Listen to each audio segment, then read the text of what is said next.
आपको देते हैं। तो वीडियो को शुरुआत करने से पहले एक रिक्वेस्ट है, चैनल को सब्सक्राइब कर लीजिए, क्योंकि यहाँ पे इसी तरीके की इंफॉर्मेटिव वीडियो आपको मिलती रहती है। अब सबसे पहले जो सेलेक्ट करना है बैंक, वो करना है हमें कि इंटरेस्ट रेट। क्यों इंटरेस्ट रेट? सपोज कीजिए अगर आप घर बनाने के लिए 50 लाख लेते हैं, तो ऐसा तो है नहीं कि 5 साल में आप 50 लाख चुका देंगे। ये कम से कम 25-30 साल का आप लोन लेके चलते हैं, 25-30 ईयर का लोन लेते हैं, 1-2 साल के लिए तो लेते नहीं है। तो होता यह है कि ये 50 लाख अगर आप लोन लेते हैं ना, आप किसी भी कैलकुलेटर पे जाइए, लोन कैलकुलेटर पे आपको वहां दिखेगा कि जब आप 50 लाख लेते हैं और 30 साल के लिए लेते हैं, तो ये कम से कम 1.2 से 1.5 करोड़ तक पहुंच जाता है। मतलब 1.5 करोड़ रुपए आपको चुकाना पड़ेगा सारा इंटरेस्ट लगा के। मतलब 50 लाख अगर आपने लिया तो लगभग 3 गुना आपको चुकाना पड़ता है 25-30 सालों में। तो उस स्थिति में हमें क्या करना है? चुकाना तो इतना ही है, लेकिन जितना हो सके उतना हम लोग कम इंटरेस्ट वाले अगर बैंक से लेते हैं, तो हमें क्या होता है, अगर 1% भी हमारा इंटरेस्ट बच गया तो 25-30 सालों में हम कम से कम 10 से 15 लाख बचा सकते हैं। तो उस स्थिति में हमें क्या करना है कि सबसे पहले तो ऐसे बैंक को चुनना है कि जिसका इंटरेस्ट रेट सबसे कम हो। अब यहाँ पे जैसे कि लिस्ट आप देख रहे हैं, स्टेट बैंक है, एचडीएफसी है, आईसीआई है, Kotak, Punjab, bank of Baroda, union bank, IDFC, federal, Bajaj housing, बहुत सारे बैंक का मैंने नाम लिखा और बहुत सारों का नहीं लिखा। तो यहाँ टॉप के जो बैंक है उनका नाम दिया है, बाकी छोटे छोटे जो होते हैं, छोटे छोटे मतलब बैंक तो सारे ही हैं, लेकिन होता क्या है कि कुछ प्रोसेस में प्रॉब्लम आ जाती है, फिर बाद में भी बहुत सारे, अगर मान लिया आपने एक किस्त लेट से जमा कर दिया तो उसके लिए पेनल्टी लग जाती है। तो ऐसे बैंकों को थोड़ा सा नेग्लेक्ट किया है मैंने। जो टॉप की बैंक है उनके बारे में बात करते हैं। अब देखिए इंटरेस्ट रेट की बात करें तो यहाँ देख रहे हैं 8.5% से 10.15%, अगर 30 लाख तक का लोन लेते हैं, स्टेट बैंक का है। सेम एचडीएफसी में 8.5 से 10.35। इसी तरीके से आप यहाँ देख सकते हैं कि 30 लाख तक का अलग पैटर्न है, 30 से 75 लाख का अलग पैटर्न है, और 75 लाख से ऊपर का अलग पैटर्न है। ये एनुअल आपको इंटरेस्ट रेट है। सबसे पहले तो आप देखिए कि आपके आसपास में नजदीकी कौन कौन से बैंक अवेलेबल है। ऐसा तो है नहीं कि आप रह रहे हैं जिस सिटी में, उससे 50 किलोमीटर दूर वाले बैंक से आप लोन लीजिएगा, ऐसा बिल्कुल नहीं होगा। आप चाहेंगे कि आप ये जो नजदीकी ब्रांच है वहां से जाके लें, और आप दूर वाले में लेंगे तो वो आपको ज्यादा जल्दी अप्रूव भी नहीं करेंगे, क्योंकि इसमें वेरिफिकेशन भी होता है, बहुत सारी चीजें हैं, उसके बारे में बात करते हैं। तो आपको सबसे पहले क्या करना है कि नजदीकी बैंक देखना है कि सबसे नजदीक में मेरा कौन सा है, कौन कौन से बैंक हमारे सिटी में अवेलेबल है। उसके बाद उन बैंकों का इंटरेस्ट रेट चेक करना है। अब ऐसा नहीं कि यहाँ पे 8.5 से 10.15 है तो आपको 8.5 पे ही मिल जाएगा, बिल्कुल नहीं मिलेगा। इसकी कुछ क्राइटेरिया है कि आपका सिविल स्कोर क्या है।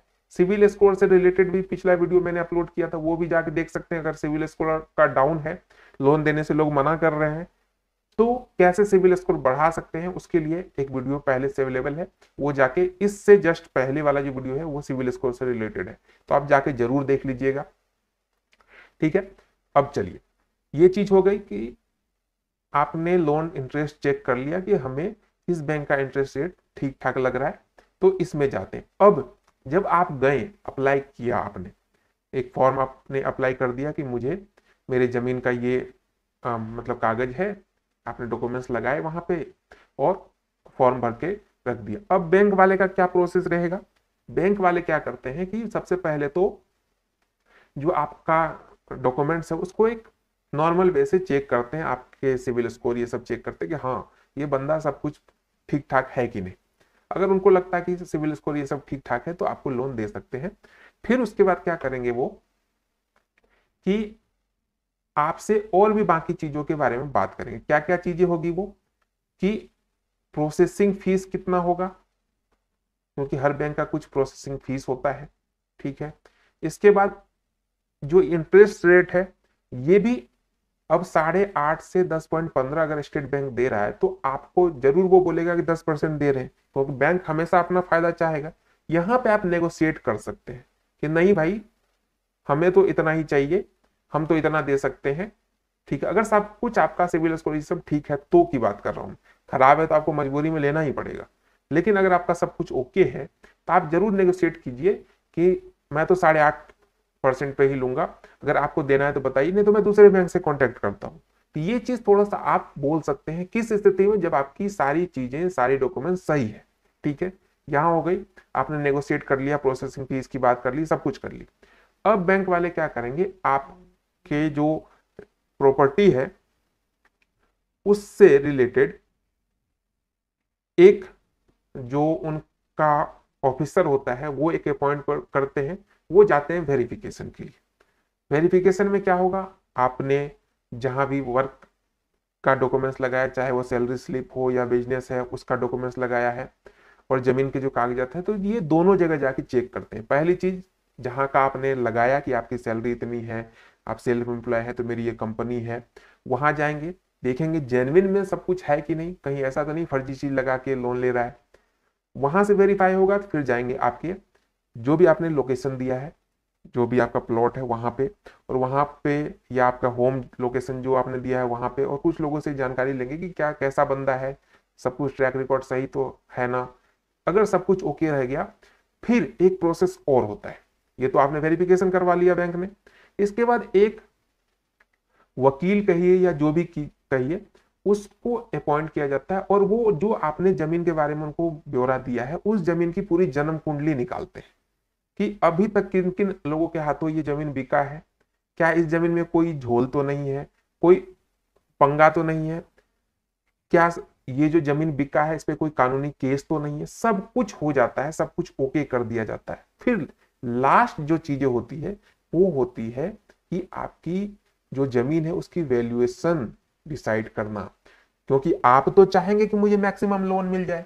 मैक्सिमम मतलब कि आपके लोन, आप हमेशा सपोज कीजिए कि आप चाहेंगे 1 करोड़ का मुझे लोन मिले, तो आप क्या बताएंगे बैंक को कि मेरी जो जमीन की वैल्यू है वो 1.5 करोड़ की, तो वो काट छाट के 1 करोड़ तक आपको देगा। लेकिन आपके कहने से नहीं होगा कि 1 करोड़ आपको मिल जाएगा। वो कब मिलेगा, जब ये जो वैल्यूएशन डिसाइडर होते हैं ये जाके आपके प्लॉट को चेक करके, वहां के चीजों को समझ के, बाकी साइड वाले प्लॉट जो होते हैं उनका जो वैल्यूएशन है उन सबको कैलकुलेट करके एक फिक्स अमाउंट निकालते हैं कि हाँ इस जमीन का इतना वैल्यूएशन है।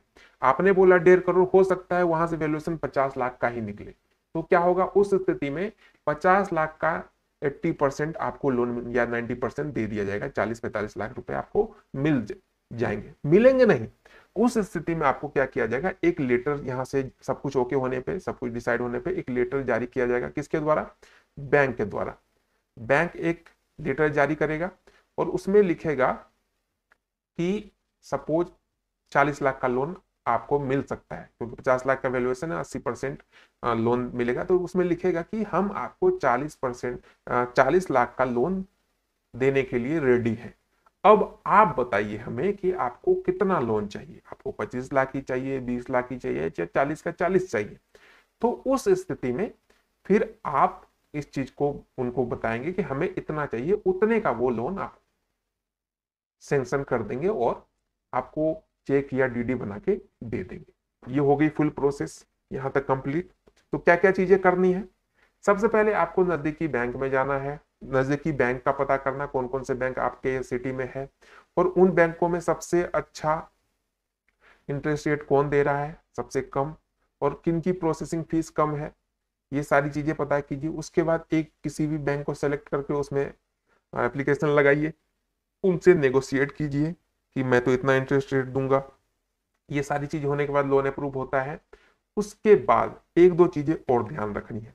क्या रखनी है, मैं आपको बता दूं कि आपको जो इंटरेस्ट रेट है वो दो तरीके का होता है, एक होता है फिक्स्ड, एक होता है फ्लोटिंग।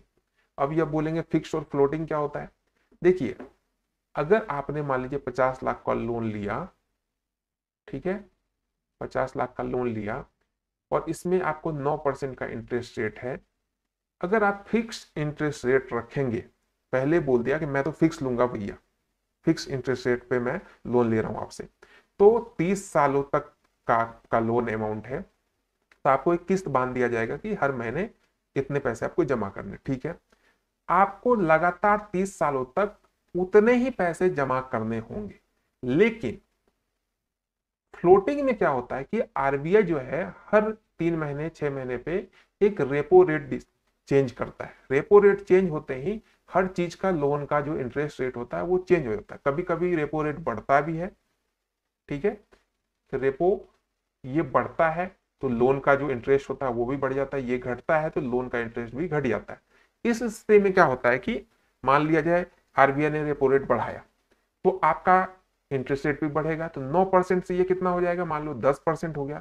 तो अगर आप फ्लोटिंग रखेंगे तो आपको जब भी ये रेट बढ़ता है उसके 3 महीने बाद से आपको 10% के अकॉर्डिंग आपको देना पड़ेगा।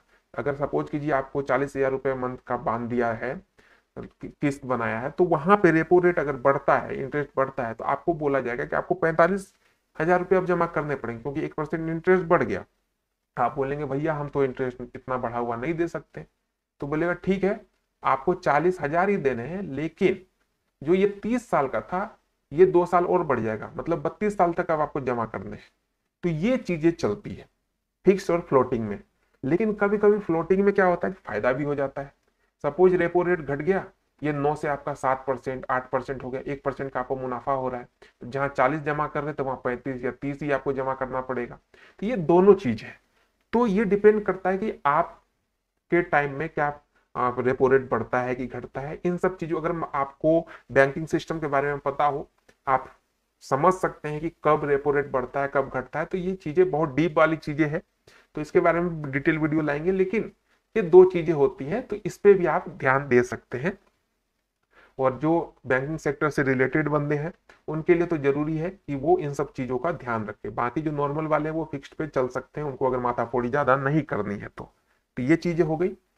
तो इस तरीके से लोन का पूरा प्रोसेस चलता है। तो मैंने आपको रेट भी बता दिया, सब कुछ डिटेल भी बता दिया। तो एक बार लोन लेने से पहले जरूर अपने नजदीकी आसपास के सारे बैंकों में ट्राई जरूर करें, क्योंकि सिर्फ नेट पे देखने से होता यह है कि वहां कुछ लिखे रहते हैं और जो प्लॉट पे जाने के बाद, अगर बैंक जाने के बाद आपको कुछ अलग चीजें भी पता चलेगी। तो आप अपने नजदीकी जो भी आपके 3-4 बैंक है सब में एक बार जरूर जाके बातें करें, मैनेजर से डायरेक्ट बात, किसी भी अलग लोगों से नहीं। लोन वोन लेते टाइम मैनेजर खुद आपको लोन देने के लिए तैयार रहते हैं, क्योंकि जो होम लोन होता है ये सिक्योर लोन होता है, बैंक के लिए सिक्योर लोन है। तो ये देने से हिचकिचाते नहीं है, बिल्कुल नहीं है, क्योंकि उनको पता है कि लोन नहीं देगा तो मैं इसकी जमीन पे जाके ताला मार दूंगा, मकान में ताला मार दूंगा, सील कर दूंगा। तो वो सिक्योर लोन है। जैसे एजुकेशन, पर्सनल लोन, ये सिक्योर नहीं होता है, क्योंकि किसी बंदे को जेल में थोड़ी डाल देगा, नहीं डाल सकता। लेकिन यहाँ पे इसके पास एक चीज है जिसको कि गिरवी हम लोग कह सकते हैं, वो उस तरीके से है कि कभी भी जाके इनको लगे कि पैसा नहीं दे रहा है तो वो जाके उस पर ताला मार सकते हैं। तो ये सारी चीजें हैं, तो आपको इन सब चीजों का ध्यान रखना है। सभी बैंक में जाके एक बार पता करनी है, उसके बाद ही जो भी बैंक आपको सही लगे उसमें आप अप्लाई कर सकते हैं। तो वीडियो कैसी लगी जरूर बताइएगा। मिलते हैं एक नए वीडियो में, तब तक के लिए अपना ध्यान रखें और हमारे चैनल को सब्सक्राइब कर लें।